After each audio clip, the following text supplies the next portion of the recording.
Economic activity का जिस तरह विस्तार होगा, उससे मिले अनुभव दूसरे राज्यों को भी बहुत लाभ पहुंचाएंगे। बीते कुछ हफ्तों के प्रयासों से हमारी अर्थव्यवस्था में ग्रीन शूट्स दिखने लगे हैं। पावर कंजम्पशन जो पहले घटता जा रहा था, वो अब बढ़ना शुरू हुआ है। इस साल मई में फर्टिलाइजर की सेल बीते साल मई की अपेक्षा 2 गुनी हुई है। इस बार खरीफ की बुआई बीते साल की अपेक्षा करीब 12-13% ज्यादा हुई है। टू व्हीलर्स का प्रोडक्शन लॉकडाउन से पहले के स्तर का करीब करीब 70% तक पहुंच चुका है। रिटेल में डिजिटल पेमेंट भी लॉकडाउन से पहले की स्थिति में पहुंच चुका है। इतना ही नहीं, मई में टोल कलेक्शन में बढ़ोतरी होना इकोनॉमिक एक्टिविटी में वृद्धि को दिखाता है।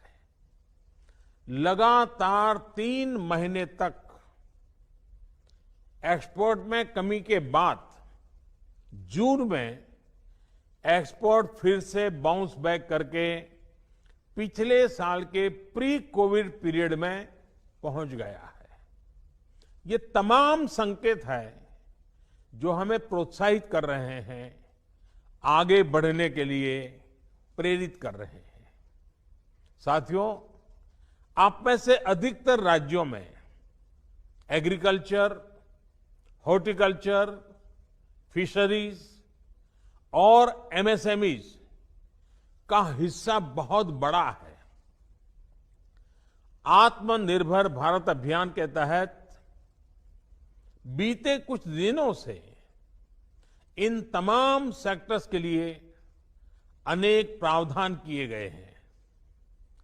एमएसएमईज को सपोर्ट करने के लिए अनेक फैसले हाल में लिए गए हैं। समयबद्ध तरीके से एमएसएमईज को बैंक से क्रेडिट दिलाने का प्रयास हो रहा है। 100 करोड़ रुपए तक के टर्नओवर वाले उद्योगों को 20% अतिरिक्त क्रेडिट के ऑटोमेटिक इंक्रीज का लाभ दिया गया है। अगर हम बैंकर्स कमिटीज के माध्यम से ये सुनिश्चित करेंगे कि उद्योगों को तेजी से क्रेडिट मिले, तो वो जल्द से जल्द काम शुरू कर पाएंगे, लोगों को रोजगार दे पाएंगे। साथियों, हमारे यहां जो स्मॉलर फैक्ट्रीज हैं, उन्हें गाइडेंस की, हैंड होल्डिंग की बड़ी जरूरत है।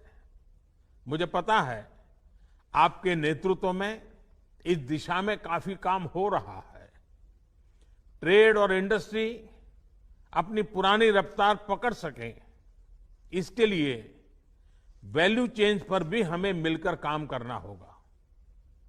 राज्यों में जहां कहीं भी स्पेसिफिक इकोनॉमिक एक्टिविटी पॉइंट्स हैं, वहां 24 घंटे काम हो, सामानों की लोडिंग अनलोडिंग तेजी से हो, एक शहर से दूसरे शहर तक सामान जाने में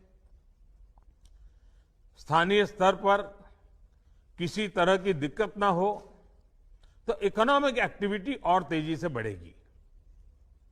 साथियों, किसान के उत्पाद की मार्केटिंग के क्षेत्र में हाल में जो रिफॉर्म्स किए गए हैं, उससे भी किसानों को बहुत लाभ होगा। इससे किसानों को अपनी उपज बेचने के लिए नए विकल्प उपलब्ध होंगे, उनकी आय बढ़ेगी और खराब मौसम के कारण, स्टोरेज के अभाव के कारण उनको जो नुकसान होता था, उसे भी हम कम कर पाएंगे। जब किसान की आय बढ़ेगी तो निश्चित रूप से डिमांड भी बढ़ेगी और राज्य की अर्थव्यवस्था की गति भी बढ़ेगी। विशेष तौर पर नॉर्थ ईस्ट और हमारे आदिवासी इलाकों में फार्मिंग और हॉर्टिकल्चर, इसके लिए अनेक अवसर बनने वाले हैं। ऑर्गेनिक प्रोडक्ट्स हो, बांबू प्रोडक्ट्स हो, दूसरे ट्राइबल प्रोडक्ट्स हो, उनके लिए नए मार्केट का द्वार खुलने वाला है। लोकल प्रोडक्ट के लिए जिस क्लस्टर बेस्ड रणनीति की घोषणा की गई है, उसका भी लाभ हर राज्य को होगा। इसके लिए जरूरी है कि हम हर ब्लॉक, हर जिले में ऐसे प्रोडक्ट्स की पहचान करें जिनकी प्रोसेसिंग या मार्केटिंग करके एक बेहतर प्रोडक्ट हम देश और दुनिया के बाजार में उतार सकते हैं। साथियों, बीते दिनों आत्मनिर्भर भारत अभियान के तहत जितनी भी घोषणाएं की गई हैं, वो एक निश्चित समय सीमा के भीतर जमीन पर उतरे, इसके लिए हमें एकजुट होकर काम करना है। इस पृष्ठभूमि में कोरोना से लड़ाई और इकोनॉमिक एक्टिविटी से जुड़े आपके जो सुझाव हैं, जो तैयारियां हैं, वो जानने के लिए मैं बहुत उत्सुक हूं और मुझे पक्का विश्वास है कि अनुभव के आधार पर आपकी जो बातें आएगी वो आने वाले रणनीति बनाने में बहुत काम आएगी। मैं गृह मंत्री जी से आग्रह करता हूं कि वे आगे की चर्चा का संचालन करें